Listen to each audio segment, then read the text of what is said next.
The night the silence began, Adaeze Okonkwo was on her knees on the cold concrete floor of St. Michael's Parish, her hands trembling as she gripped a crumpled hospital letter, and outside the small chapel in Enugu, thunder cracked so violently that the stained glass windows rattled in their frames, and in that same instant, her phone buzzed with a call she had been dreading for 3 days straight. She didn't answer.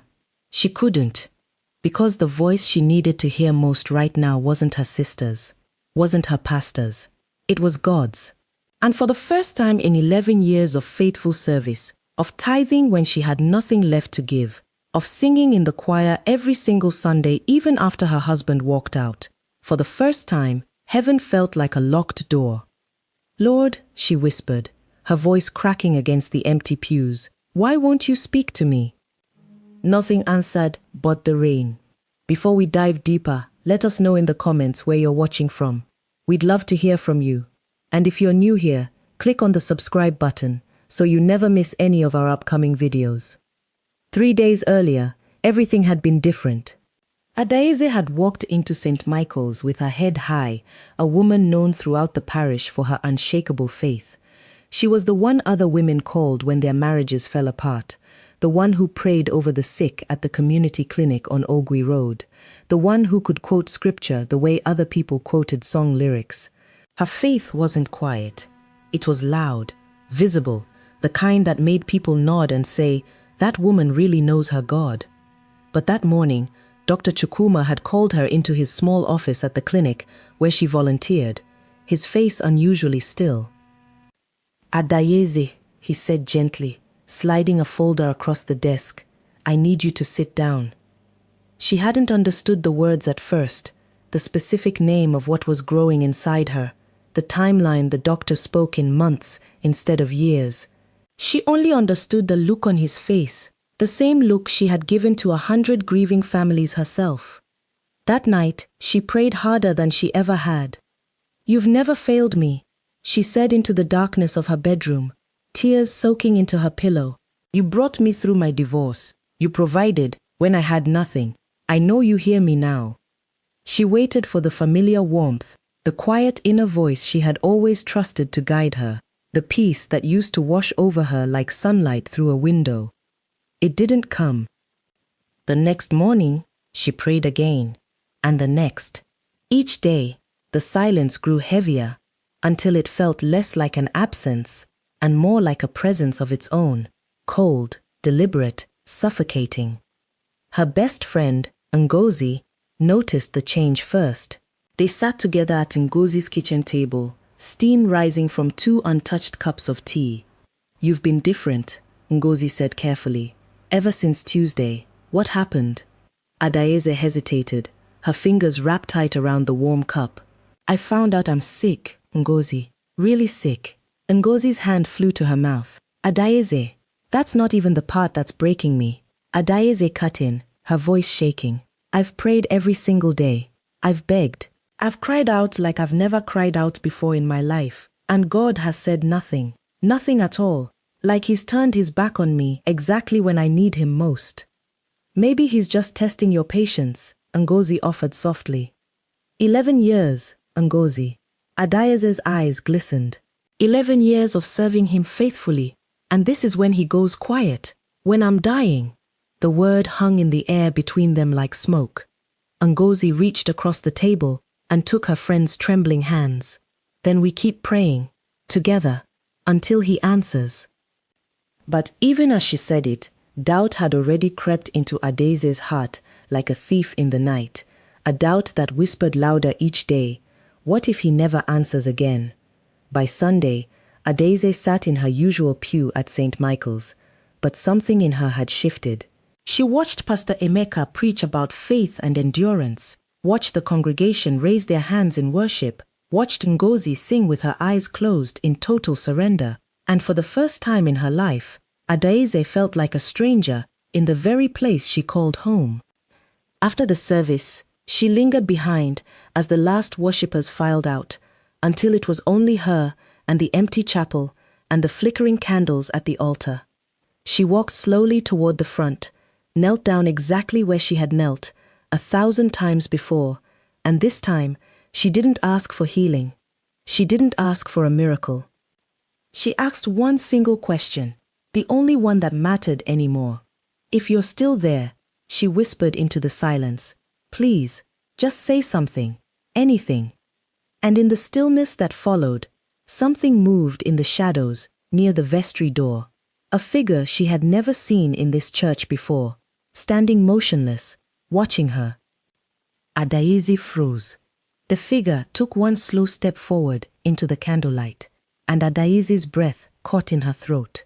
It was an old woman she had never seen before, not from St. Michael's, not from any church she'd ever attended in Enugu. She wore a simple wrapper, the kind elderly market women wore, and her eyes carried something ancient, something that made the hair on Adaeze's arms rise. "You've been asking the wrong question," the old woman said quietly. Adaeze scrambled to her feet. "Who are you? How did you get in here?" "My name is Nkechi," the woman said, unbothered. "And I heard you, not because I was hiding, my daughter, because your voice carried further than you think." Adaeze wiped her eyes, embarrassed to have been seen so broken. "I don't need company right now. I need answers." "Then let me ask you something first," Nkechi said, lowering herself slowly onto the front pew. "When last did you sit still enough to actually listen? Or have you only been talking?" The question struck Adaeze like a slap. She opened her mouth to argue, but nothing came out. To understand how Adaeze had arrived at this moment, one had to go back nearly 4 years, long before the diagnosis, long before the silence, to the year her husband, Obinna, packed 2 suitcases and left their modest home on Independence Layout without so much as a goodbye note. She remembered standing in the empty bedroom, staring at the bare hangers in the closet, feeling a grief so total it seemed to swallow the walls around her. In that season, prayer had been the only thing holding her together. Every morning at 4 a.m., she rose before the city woke and cried out to God in the darkness of her living room, and every single time she felt him answer, not in audible words, but in a peace too specific to be coincidence. A scripture would surface in her mind exactly when she needed it. A stranger would say the exact sentence she needed to hear. Doors would open the moment she thought all was lost. That season had built something in her, a certainty. She believed, fully and completely, that faithfulness always produced a response. That if she served long enough, prayed hard enough, trusted deep enough, God would always, always answer. So when the diagnosis came, and heaven went quiet, it wasn't just frightening, it felt like betrayal. "I don't understand," Adaeze said to Nkechi now, her voice raw. "I did everything right. I never stopped believing.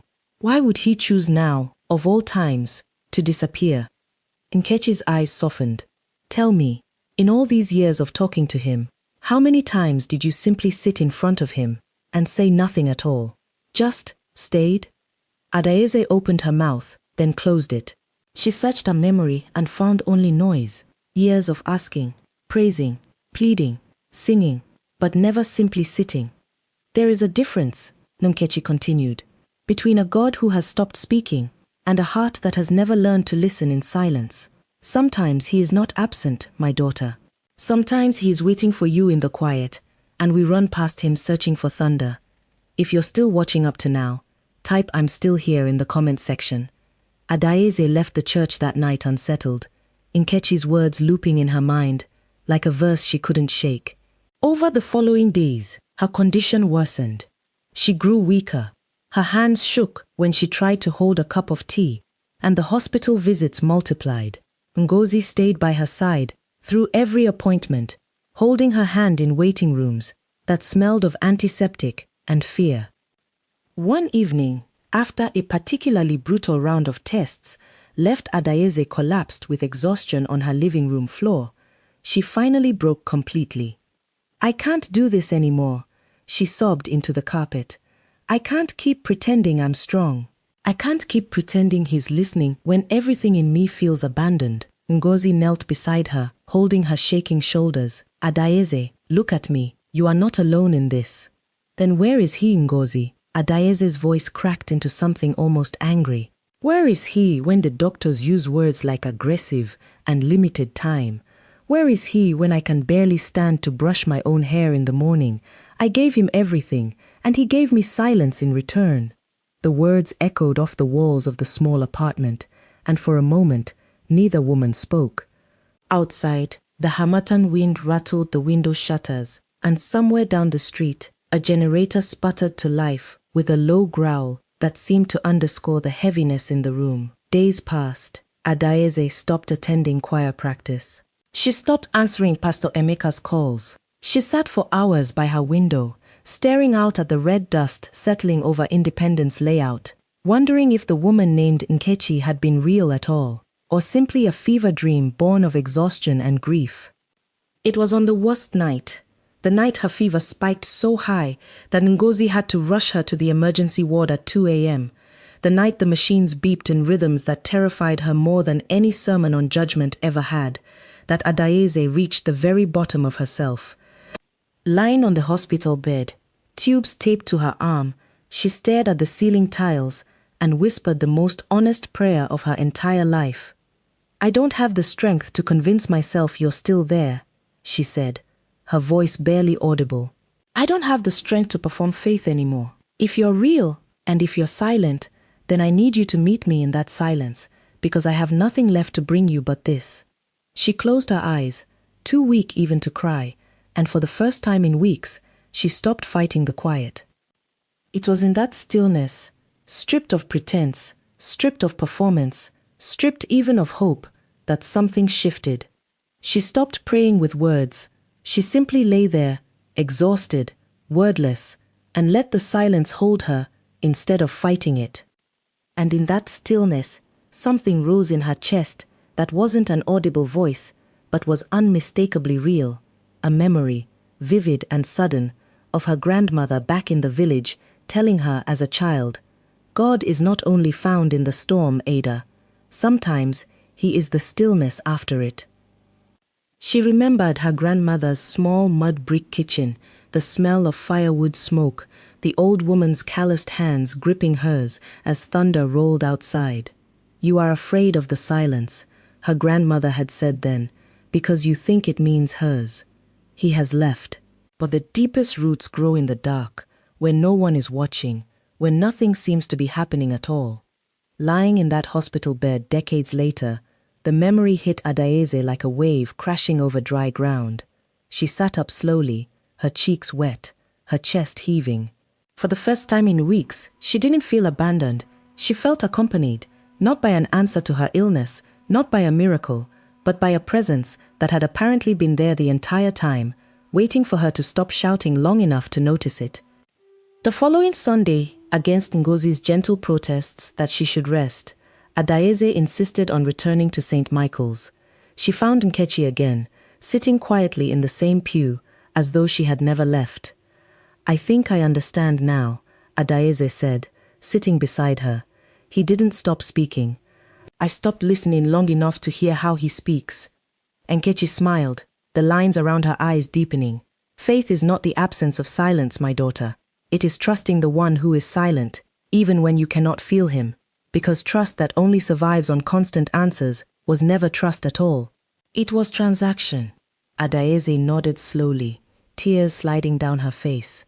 Not tears of despair this time, but something closer to relief.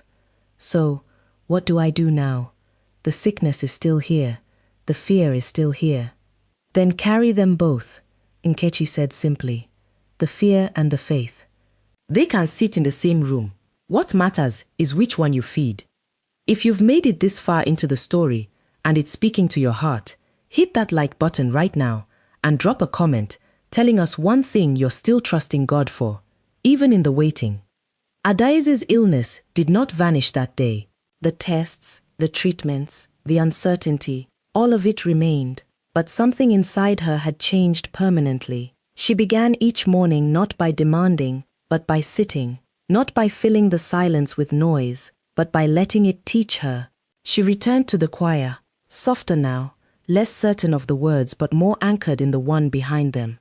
She returned to the clinic on Ogui Road, sitting with the sick not with easy answers this time, but with quiet company.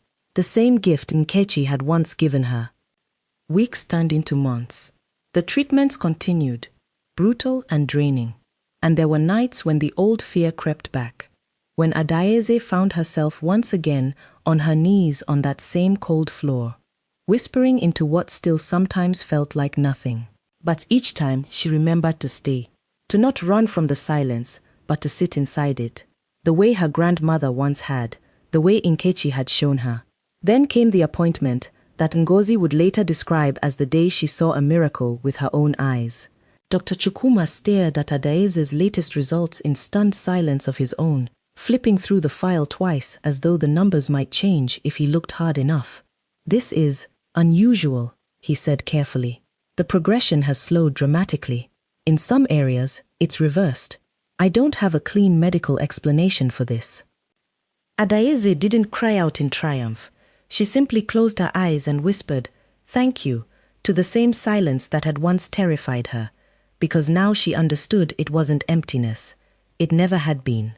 She looked for Nkechi one final time, wanting to share the news, wanting to thank her properly, but the old woman was nowhere to be found. Pastor Emeka, when asked, said he had never known anyone by that name in the parish, and no one else in the congregation remembered ever seeing her.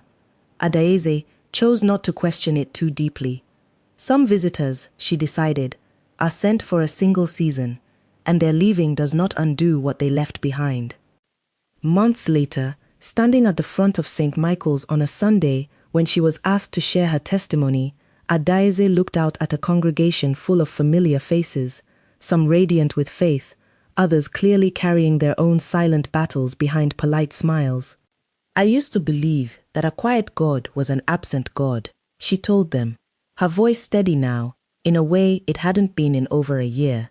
"I used to think that if I couldn't feel him, hear him, or see him move, then he wasn't there at all. But I have learned that silence is not always rejection. Sometimes it is an invitation to stop performing, stop demanding, and simply stay.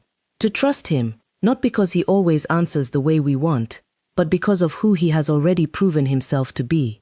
She paused, scanning the room, her eyes landing briefly on the empty pew near the vestry door, where she had once knelt alone in the dark.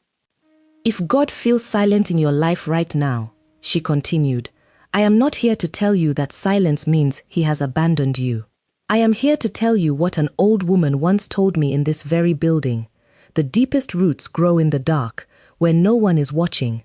Stay there, don't run from the quiet. Sometimes, on the other side of it, is the very voice you've been waiting to hear all along." If this story moved something in you tonight, we want to hear from you.